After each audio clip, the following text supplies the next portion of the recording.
Today, let's cover the coolest type in Pokemon, the Slick, the Hard, the Snowy Ice-type Pokemon. Let's look at the origins of each one and explain why each Ice-type Pokemon is the Ice-type.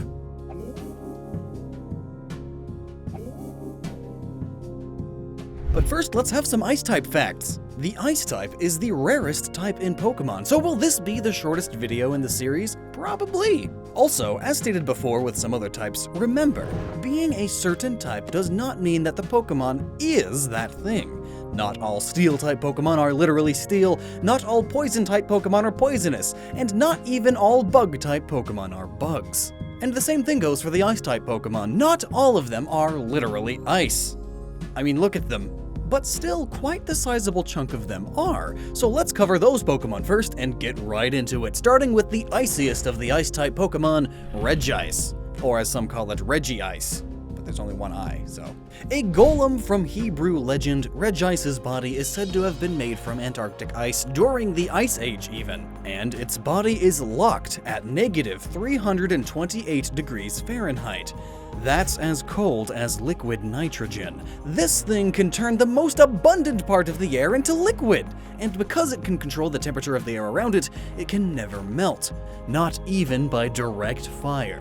The Pokemon world doesn't have to worry about global warming. They just chuck Regice into a volcano. That's how it works, right? Burmite is also very cold. Its body rests at negative 150 degrees Fahrenheit, which is still much colder than the coldest natural temperature ever recorded on Earth, which was negative 128. In Antarctica, of course. And while Burmite's underbelly isn't ice, the outer shell on its body is. And when it evolves into Avalugg, its underbelly gets encased in ice as well. And these two Pokemon resemble a stalagmite made of ice and an iceberg. You know what those are. A bit warmer is Cryogonal, which rests at negative 148 degrees Fahrenheit and is literally a living snowflake. Their bodies are made in the sky and they just kinda fall. How a snowflake gains sentience, I'll never know. But can you believe that this thing can learn Attract? It's disgusting! But I have this whole video right here about all the other sexless Pokemon that can still learn Attract. It's a lot more interesting than you would think, and Cryogonal's the star. Warmer still is the Vanillite line, featuring Vanillite, Vanillish, and Vanillux. The breath from these things is said to be negative 58 degrees Fahrenheit. They are based both on icicles and on ice cream cones. But the white snow topping you see, the thing resembling the ice cream, isn't actually a part of its body. It's just snow that they use to decorate themselves with, and it can melt off as seen here. So really this line aren't sentient ice cream cones, they're sentient icicles that like to pretend they're ice cream cones. It's still stupid though. And a bit warmer is the snowy form of Castform, a sentient cloud filled with snow. Whenever a Castform gets hit with snow or hail, it turns into this form, and its skin gets partially frozen. Also, apparently this thing has skin? Ew. In order for snow to form and stick, the air at ground level needs to be below 32 degrees Fahrenheit. So theoretically, Castform in this form is around that temperature. Kyurem would probably be a lot colder, possibly almost as cold as Regice, but those details aren't found in the Pokédex, unfortunately. But it is based on the classical Ice Dragon, a set of dragons that breathe icy air rather than fire. Its body is frozen, and its wing-looking things on its back are tubes of energy encased in ice. It can also link itself up with Reshiram or Zekrom to become white or black Kyurem, and if all three were ever to combine, it would become the original dragon once more. Thus, it seeks to fill its cold, empty heart with truth, or ideals, which those other two Pokemon symbolize. The Alolan forms of Sandshrew and Sandslash are similar to their original forms, but with ice on their bodies, forming an extra layer of protection. Sandshrew resembles an igloo, a hut-like structure made from ice blocks, and Sandslash has icicle spines, and its claws are in the shape of ice picks. I love little details like that. Good job, Game Freak. Glalie has a body made from rock, but on top of that rock is an armor of ice. Fitting, as it resembles a hockey goalie mask, a sort of armor for the poor guy getting pucks launched right at him all day.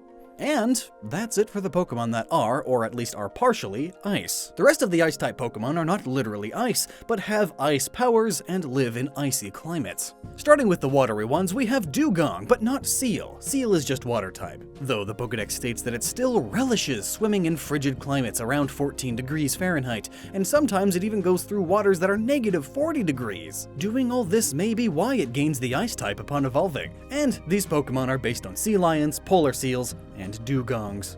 Spheal, Celio, and Walrein are similar based on various seals, sea lions, and walruses. And along with Dugong, they all use their extra thick blubber not only for defense from attacks, but also to keep their internal organs warm in their frigid climates. Lapras is a Plesidont, or a Plesiosaurus, an aquatic dinosaur that inspired the Loch Ness Monster. They lived all over the world's oceans, from the warm tropics to the frigid climates in the north during the Jurassic period. And unlike most dinosaurs, they gave live birth and were warm-blooded, making them a sort of early whale. Hence, Laprases being known for their songs and high intelligence. And these dinosaurs' warm-bloodedness allowed them to thrive in these polar waters away from the dangers of most other dinosaurs that would die in such temperatures. So even though Lapras is based on these things that lived everywhere, its reasoning for being ice-type is still a decent one. It gets a pass. Amara and Aurorus are two Amargasauruses, with a sail resembling the Aurora Borealis, also known as the Polar Lights. At night, which is also the only time you can evolve this Pokemon, clever, whenever the magnetosphere around the Earth gets sufficiently disturbed by solar wind, magnetospheric plasma precipitates into the upper atmosphere, creating these beautiful lights in these frigid regions. Another icy ancient beast is the Mammoth, an extra-large hairy elephant present in North America during the Ice Age, which at the time was 40 degrees cooler than what it is today. And in Pokemon, this beast is Mamoswine, a mammoth crossed with a northern wild boar. According to the Pokedex, after the Ice Age ended, they started to die off, but some still remain today with their stupid ski goggle eyes. Its previous evolution is Piloswine, and it is also an amalgamation of animals, the wild boar and the hunched back of a yak or a muskox, which are both found in the Arctic. And going back once more, Swinub is a little wild piglet, perhaps mixed with a Peruvian guinea pig. Another big hairy beast is Beartic and Cubchoo. Cubchoo is so cute. It's a baby polar bear with a cold, the poor guy. I'd love to see a fire-type variant with a fever. Anyway, the snot dripping down can be used as material for it to freeze for attacking, which is gross. But when it evolves into Beartic, the fully grown polar bear, it freezes its own breath to create fangs, and it can lengthen its claws with ice in the same way. Another predator living in an icy climate is Sneasel and its evolved form Weavile. Based on ermines, weasels, and stoats, these small, long noodle predators come in a variety of colors. They love hunting baby Pokemon and eggs, just like the real things. They are also based on the Kamaitachi, a Japanese yokai with sickle hands. And Weavile are said to be very intelligent and can even write in their own language, similar to how humans started early writing during the Ice Age. Glaceon is an Arctic fox-like Pokemon. Its fur makes it appear to be wearing cute little warm socks, and its hairpiece resembles an icy ushanka, those hats that Russians use to keep their head warm in the harsh Russian winters. Its tail and back pattern also somewhat resembles a scarf. Not that Glaceon needs to keep warm or anything, their bodies can drop to as low as minus 75 degrees Fahrenheit and be fine. And it can make its fur stand on end and freeze to form tiny little spikes. Another fox, the Alolan forms of Vulpix and Ninetails, are kitsune just like their Kanto forms, a yokai, but with the coloration of an Arctic fox. It becomes this way as it adapted to life on the snowy peaks, just like the Arctic fox adapted with life in the snow. Another yokai is Snorunt, specifically a Yukiono, a small spirit said to appear when it snows. It appears to be wearing a Yukimino, Japanese garb made of straw for the winter. And it can evolve into Frostlass, yet another yokai. This time it's the Yukiona, a famous ice spirit in the form of a woman that tends to be a little more than murderous. And just because Japan loves ice and yokai getting mixed, here's two more, Smoochum and Jynx. Jinx is depicted similarly to the iconic fat lady singing opera, usually in a Viking helmet because Vikings, hence the ice type.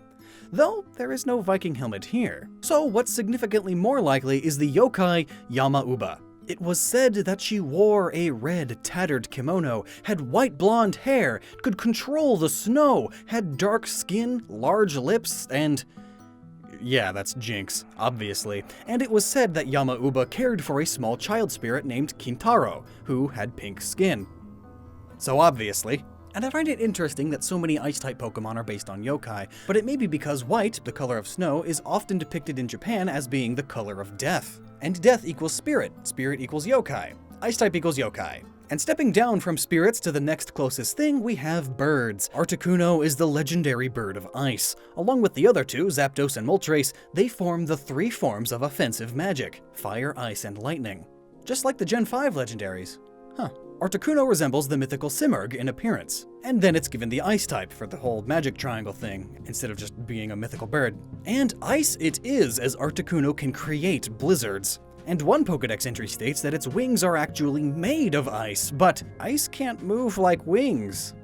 So, I mean, the Pokedex has been wrong before. Delibird is fun. It's a little rockhopper penguin that carries around sacks of presents, and the sack is actually its tail.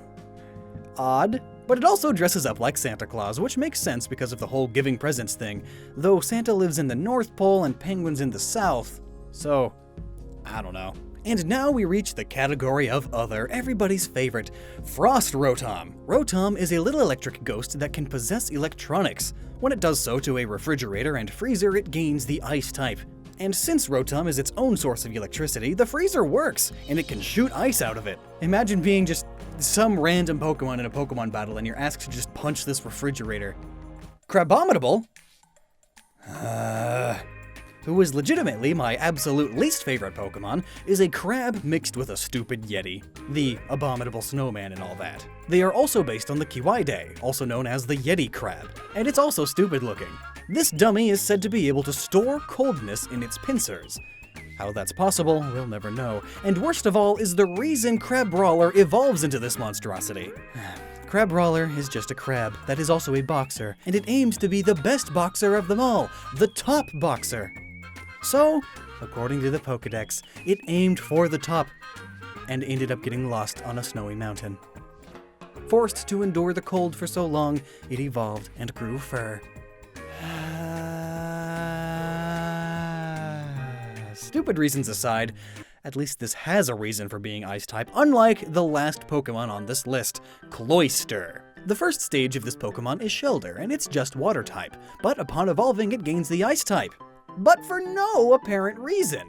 The Pokedex doesn't mention anything. All those dex entries are just about how overpowered its Gen 1 shell is.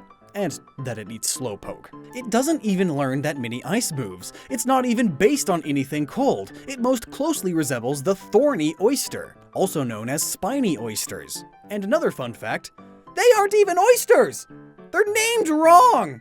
Cloister can't even get that right!